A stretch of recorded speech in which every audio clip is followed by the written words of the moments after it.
I am Malala, chapter 15, Leaving the Valley. Leaving the valley was harder than anything I had done before. I remembered the tapa my grandmother used to recite. No passion leaves his hands of his own sweet will. Either he leaves from poverty or he leaves for love. Now we were being driven out for a third reason the tapa writer had ever imagined the Taliban. Leaving our home felt like having my heart ripped out. I stood on our roof looking at the mountains, the snow topped Mount Alum where Alexander the Great had reached up and touched Jupiter. I looked at the trees all coming into leaf. The fruit of our apricot tree might be eaten by someone else this year. Everything was silent, pin drop silent. There was no sound from the river or the wind. Even the birds were not chirping. I wanted to cry because I felt in my heart I might never see my home again.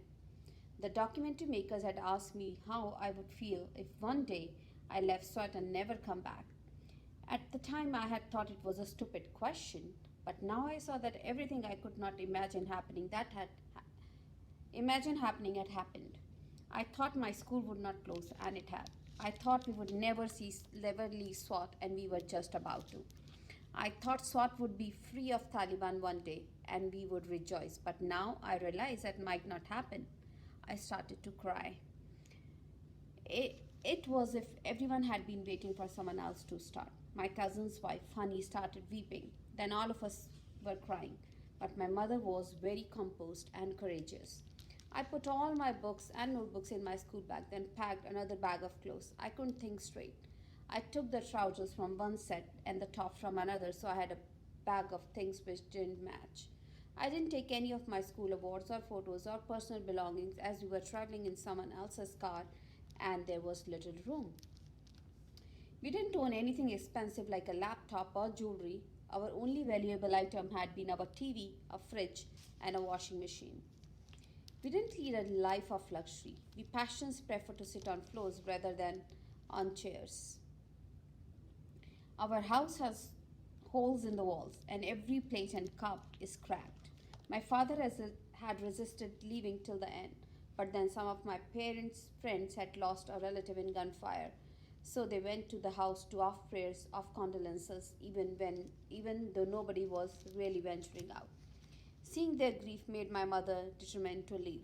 She told my father, "You don't have to come, but I am going and I will take the children to Shangla."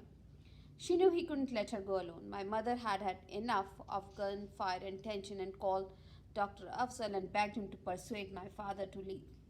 He and his family were going, so they offered us a lift. We didn't have a car, so we were lucky that our neighbor Safina and her family were also leaving uh, and could fit some of us in their car while the rest would go with Dr. Afzal. On 5th May 2009, we became IDPs, internally displaced person. It sounded like a disease. There were a lot of us, not just us five, but also my grandmother, my cousin, my wife, Fanny, and their baby. My brothers also wanted to take their pet chickens. Mine had died because I washed it in cold water on the winter's day. Winter's day. I wouldn't revive even when I put it in a shoebox in the house to keep it warm and got everyone in the neighborhood to pray for it. My mother refused to let the chickens come. "What if they make a mess in the car?" she asked. Atal suggested we buy them nappies. In the end, we left them with a lot of water and corn. She also said I must leave my school bag because there was no little room. There was so little room. I was horrified. I went and whispered Quranic verses over the books to try and protect them. Finally, everyone was ready. My mother, father, grandmother, my cousin's wife, and baby, and my baby brothers all squashed into the back of Dr. Afzal's van along with his wife and children. There were children in the laps of adults and smaller children in their laps. I was luckier. There were very few people in Safina's car. But I was devastated by the loss of my school bag because I had packed my books separately. I had to leave them all behind. We all said surahs from Quran and special prayer to protect our sweet homes and school. Then Safina's father put his foot on the pedal and away we drove out of small world of our street, home and school and into the unknown. We did not know if we would ever see our town again. We had seen pictures of how the army had flattened everything in an operation against militants in Bajar, and we thought everything we knew would be destroyed. The streets were jam packed. I had never seen them so busy before. There were cars everywhere, as well as rickshaws, mule carts, and trucks laden with people and their belongings. There were even motorbikes with entire families balanced on them. Thousands of people were leaving with just the clothes they had on their backs. It felt as if the whole valley were on the move. Some people believe that the Pashtun descend from one of the lost tribes of Israel, and my father said, it is as though we are Israelites leaving Egypt, but we have no Moses to guide us. Few people know where they were going. They just knew they had to leave. This was the biggest exodus in Pashtun history. Usually there are many ways out of Mingora, but the Taliban had cut down several huge trees and used them to block some routes. So everyone was squashed onto the same road. We were an ocean of people. The Taliban patrolled the roads with guns and watched us from the tops of buildings. They were keeping the cars in lines, but with weapons, not whistles. Traffic Taliban, we joked to try and keep our spirits up. At regular intervals along the road, we passed army and Taliban checkpoints side by side. Once again, the army was seemingly unaware of the Taliban's presence. Maybe they have poor eyesight, we laughed, and can't see them. The road was heaving with traffic. It was a long, slow journey, and we were all very sweaty, crammed in together. Usually, car journey are an adventure for us children, as we rarely go anywhere. But this was different. Everyone was depressed. Inside Dr. Afzal's van, my father was talking to the media, giving a running commentary on the exodus from the valley. My mother kept telling him to keep his voice down to fear the Taliban would hear him. My father's voice is so loud, my mother often jokes that he doesn't need to make phone calls, he can just shout. Finally, we got to the mountain pass at Malakand and left Swat behind. It was late afternoon by the time we reached Mardan, which is a hot and a busy city. My father kept insisting to everyone, in a few days we will return. Everything will be fine. But we knew that was not true. In Mardan, there were already big camps of white UNHCR tents like those of Afghan refugees in Peshawar. We weren't going to stay in camps because it was the worst idea ever. Almost 2 million of us were fleeing SWAT, and you couldn't have fitted 2 million people in those camps. Even if there was a tent for us, it was far too hot inside, and there was talk that diseases like cholera were spreading.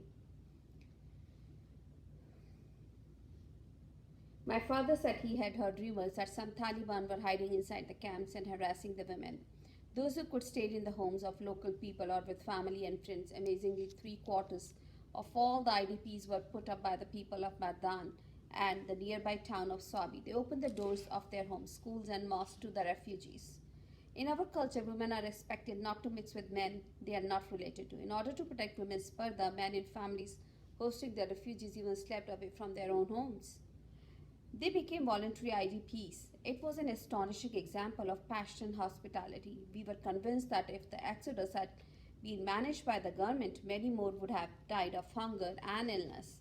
As we had no relatives in Mardan, we were planning to make our way to Shangla, our family village. So far, we had driven in the opposite direction, but we had to take the only lift we could get out of Swat.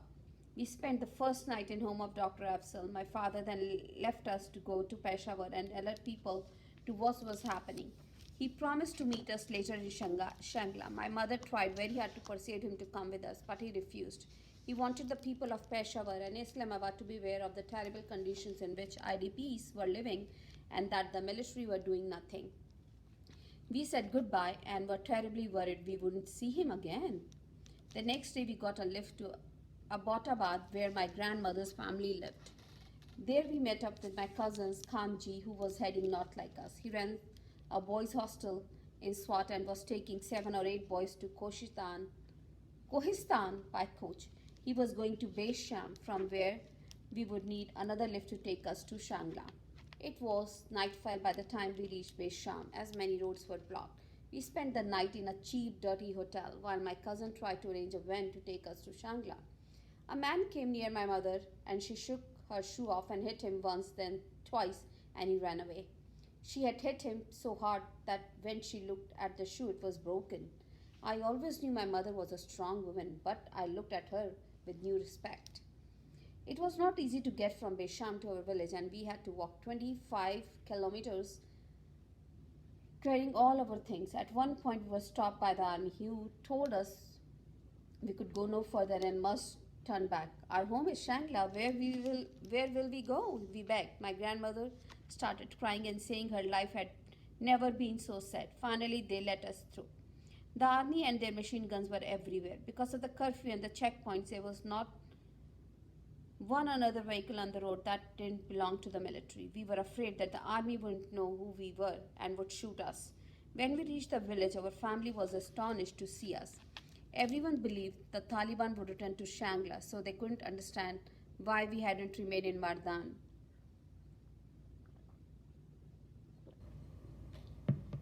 We stayed in my mother's village, Kharsa, with my uncle Fez Muhammad and his family. We had to borrow clothes from our relatives, and as we hadn't brought much. I was happy to be with my cousin Sambal, who is a year older than me. Once we were settled, I started going to school with her. I was in year 6 but started in year 7 to be with Sambal.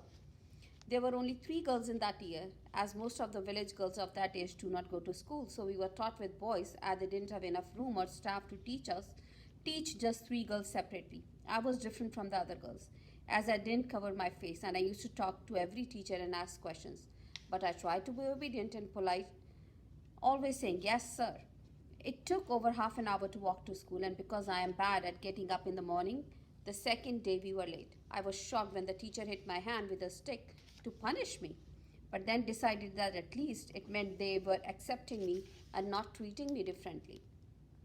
My uncle even gave me pocket money to buy snacks at school. They sold cucumber and watermelons, not sweet, and crisps like Mingora. One day at school there were Parents' Day and prize giving ceremony, and all the boys were encouraged to make speeches. Some of the girls also took part, but not in public. Instead, we spoke into a microphone in our classroom, and our voices were then projected into the main hall. But I was used to speaking in public, so I came out in front of all the boys and recited the Naat, a poem in which I praised the Prophet PBUH. Then I asked the teacher if I could read some more poetry. I read a poem about working hard to achieve your heart's desires. A diamond must be cut many times before it yields even a tiny jewel, I said. After I spoke of my namesake, Malalai of Maiwand, who had standard and power equal to hundreds and thousands of brave men, because of a few lines of poetry changed everything, so the British were defeated. People in the audience seemed surprised, and I wondered whether they thought I was showing off or whether they were asking themselves why I wasn't wearing a veil. It was nice being with my cousin, but I missed my books. I kept thinking of my school bag at home with copies of Oliver Twist and Romeo and Juliet waiting to be read and the Ugly Betty DVDs on the shelf. But now we are living our own drama. We had been so happy, then something very bad had come into our lives, and we were now waiting for our happy ending. When I complained about my books, my brothers whined about their chickens. We had heard on the radio that the army had started the battle for Mingora. They had parachuted in soldiers, and there had been hand to hand fighting in the streets. The Taliban were using hotels and government buildings as bunkers. After 4 days, the military took 3 squares, including Green Chowk, where the Taliban used to display the beheaded bodies of their victims. When they captured the airport in a week, they had taken back the city. We continued to worry about my father. In Shangla, it was hard to find a mobile phone signal. We had to climb onto a huge boulder in the field, and even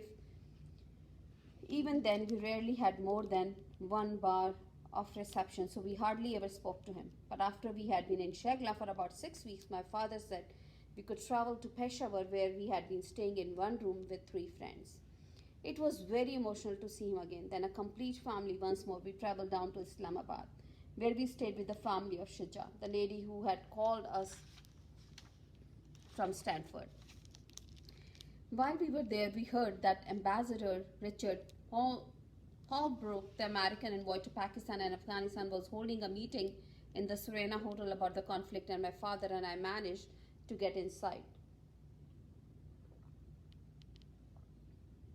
We almost missed it, as I hadn't set the alarm properly, so my father was barely speaking to me. Holbrook was a big, gruff man with a red face. but people said he had helped bring peace to Bosnia. I sat next to him and asked him how old I was. I am 12, I replied, trying to look at as tall as possible. Respected ambassador, I request you to please help us girls to get an education, I asked. He laughed. You already have a lot of problems and we are doing lots for you, he replied. We have pledged billions of dollars in economic aid. We are working with your government on providing electricity, gas, but your country faces a lot of problems. I did an interview with radio station called Power 99. They liked it very much and they told us they had a guest house in Abbottabad where we could all go. We stayed there for a week and to my joy heard Moniba was also in Abbottabad as one of our teachers and another friend. Moniba and I had not spoken since our fight on the last day before becoming IVPs. We arranged to meet in park and I bought her Pepsi and biscuits. It was all your fault, she told me. I agreed. I didn't mind. I just wanted to be friends. Our week at the guest house soon ended and we went to Haripur where one of my aunts lived. It was our fourth city in 2 months. I knew we were better off than those who lived in the camps, queuing for food and water for hours under the hot sun, but I missed my valley. It was there I spent my 12th birthday. Nobody remembered. Even my father forgot. He was so busy hopping about. I was upset and recalled how different my 11th birthday had been. I had shared a cake with my friends. There were balloons and I had made the same wish I was making on my 12th birthday, but this time there was no cake and there were no candles to blow out. Once again, I wish for peace in our valley.